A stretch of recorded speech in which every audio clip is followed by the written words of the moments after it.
Welcome to the hottest movie review on the internet today, the A-List Review.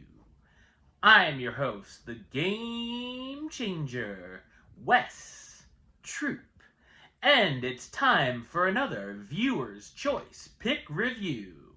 I put up a poll with 4 very different films as options, and with 75% of the vote, this was the winner. We're gonna hop back into our mint-flavored time machine and travel back to the year 1994 to look at a superhero comedy starring Jim Carrey. My review of the 1994 comedy The Mask, coming up now.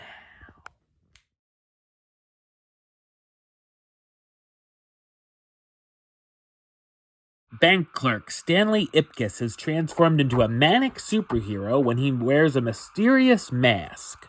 So what did I think of The Mask? I thought it's a wacky and energetic superhero comedy film.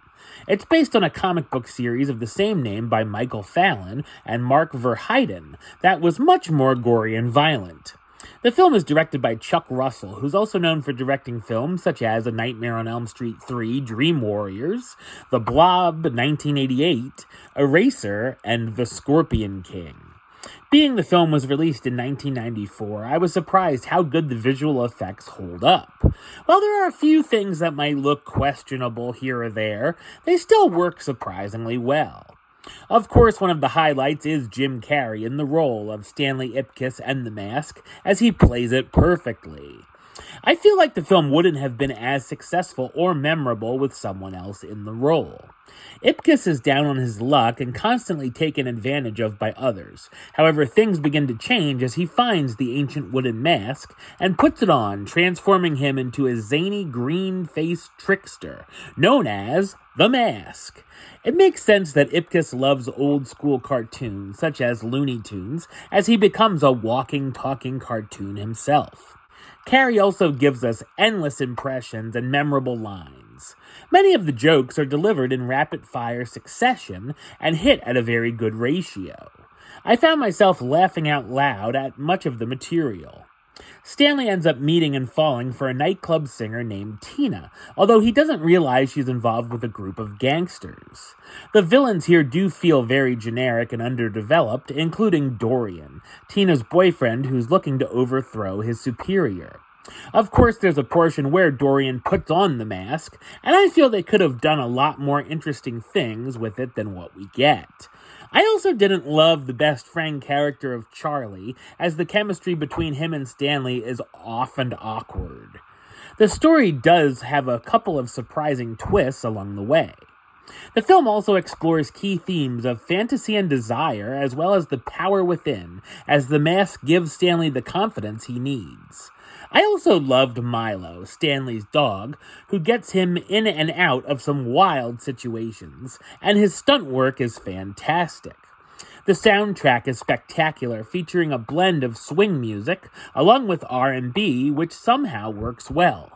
The sequence where Stanley performs Cuban Pete to avoid the police standoff is a blast, and the song will certainly be stuck in my head for weeks to come. Jim Carrey stars as Stanley Ipkiss / The Mask, the meek bank teller who finds the mask of Loki, which cartoonishly alters himself and his surroundings at will. Peter Riegert as Lieutenant Mitch Kellaway, the slightly cynical police lieutenant looking to capture the mask.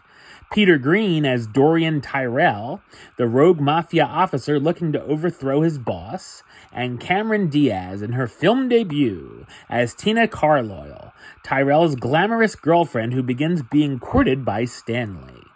The Mask is an imaginative and humorous comedy that in many ways is still smoking.